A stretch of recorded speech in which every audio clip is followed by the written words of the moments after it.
robots. Good day, hoseheads. Welcome to my final thoughts, eh? This week I'm gonna go over the good, the bad, and the meh. And I'll give you my final verdict when it's all said and done with. First up, the bad. First things first, what was up with that color scheme they picked for April O'Neil's jumpsuit? That was totally terrible. It was the same color as her face skin. It was awful. It made it look like she was naked. They could have done something to it, like make it yellow or oranger or anything. It was awful. I don't think they even noticed. And even when she stood up, when you finished beating Rocksteady there, it still looked like she was naked. Another thing too I noticed, like right off the hop, was you can't grab a ladder when you're in midair. That's annoying as heck. I don't understand why you can't do that. Probably just because it makes it that much harder when you have to start at the bottom and work your way up. There's a way to limit people. But it's like, come on guys, let me grab the ladder. I'd be okay with not being able to grab the ladder while you're hit and you're flashing, but as soon as the flash wears off, at least let me like grab on a rung or something. Come on, for heaven's sake. Throw me a bone here. Your game is a pain in the arse enough as it is. There was also a drastic strength difference between the turtles. It was noticeable. You could kill somebody in 2 hits with Donatello, but it would take 5 hits with like Leonardo or whatever. Leo and Mikey had some of the better moves. Like they did that swiping move, which was really helpful because you could sort of hit things up above you and you could also hit that lower half. Donatello, oh my god, learn to use a bow staff. Come on, you fling and twirl and whip that thing around. You don't just poke it straight out in front of you like a numbnut. They still could have even kept his attack being slow. That would have been fine. But good lord, at least give it a swiping motion. Speaking of slow, everything seems slow in this dang game. The way you would...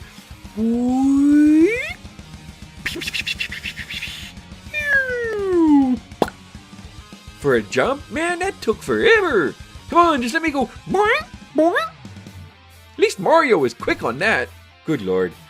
I shouldn't be comparing this to Mario because that was even worse. Oh. Then there was that underwater level.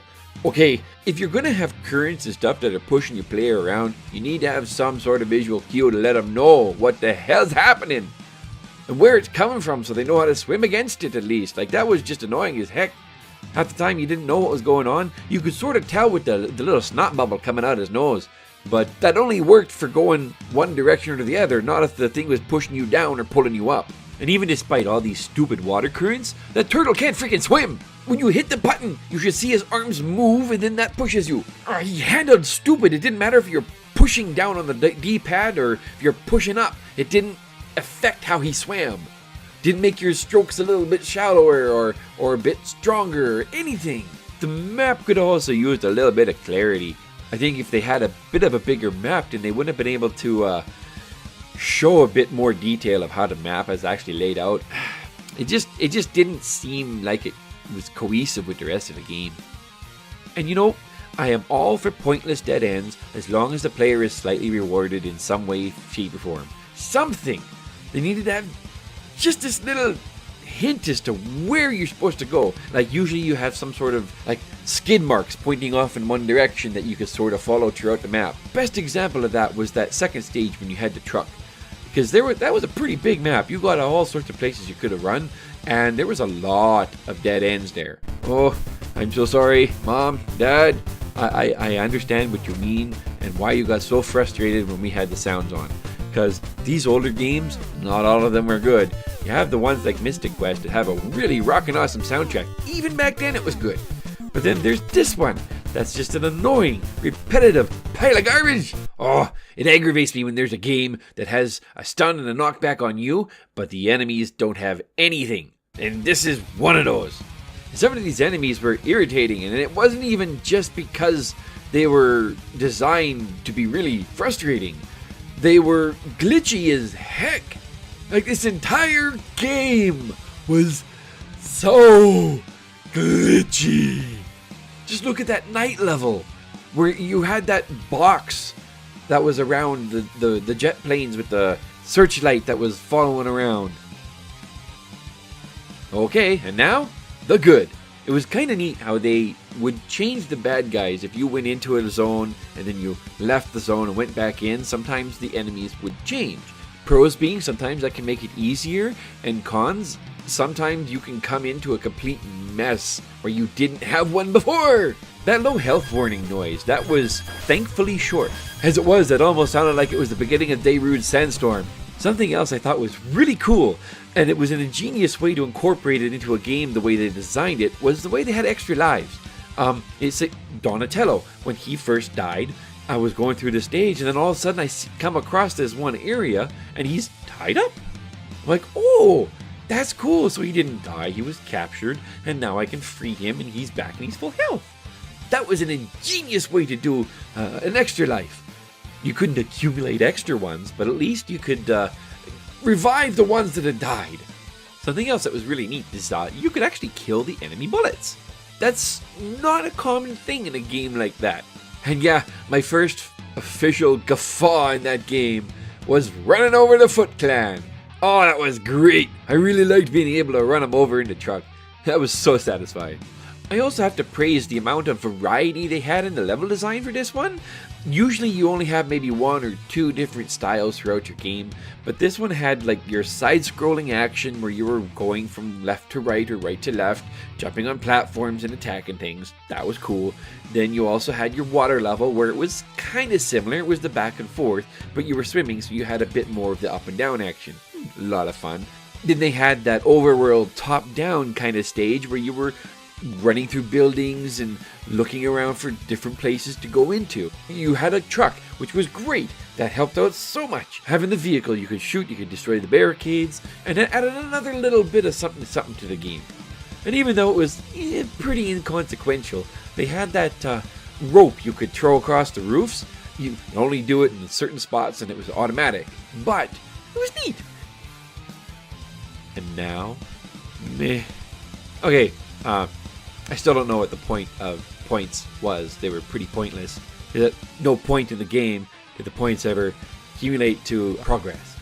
So it really made killing bad guys only an obstacle to be out of your way so you could go through unhindered. Sometimes the enemies would drop items, but the items I found were, I probably should have utilized them more, but I found them pretty useless. They also had really weird mini-bosses throughout this game. Like the first one you come across is Foot Dude. Like the other 4-foot dudes that you just killed. But now there's special boss music, and you can't leave this zone until you've killed him. But he still takes the same amount of hits that he took before. Least they could have done was like a palette swap and called him a captain. That would have, and maybe increase his hit points. That would have made it feel a bit more like at least a mini boss. Another thing that was kind of is everything respawns, even your items. If you really wanted to and you were skilled enough, you could go in and just stock up on one of the items that you like, and then just go to town on the rest of the game. And the gingerbread men, the heck was up with those things? You hit it once, it splits. You hit them again, it splits. And then they just end up jumping out of the screen. Like every time. And they never jumped off the screen, they always glitched through the ceiling. And boy did they ever love their red squares in this game. You got red squares for your health, you got red squares on your map, you got red squares for the borders, like red squares everywhere. Wah! We like our red squares. And now, the final verdict. I groaned more than Marge Simpson does. Cue the groaning montage. No.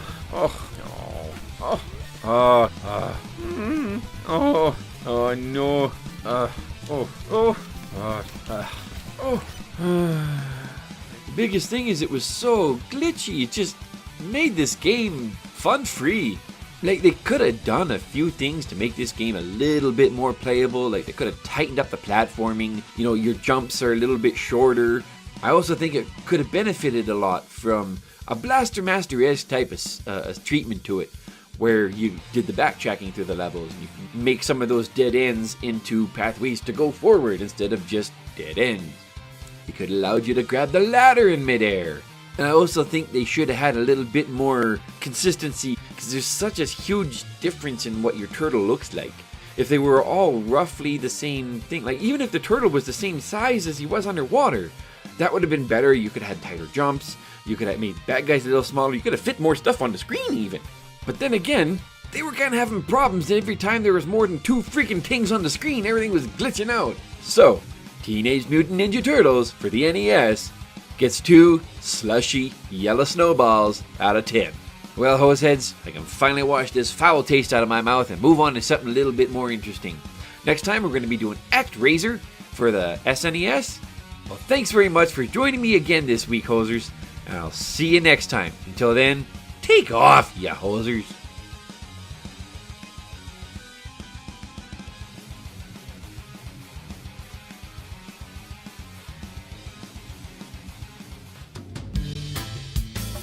But wait, that's not all! In just a few short days, you will receive yet another episode absolutely free!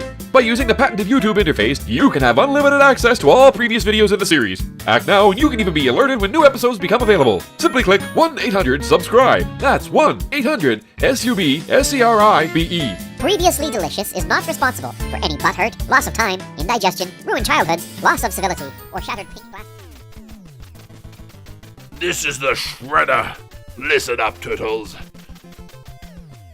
I forgot my next line. God damn it.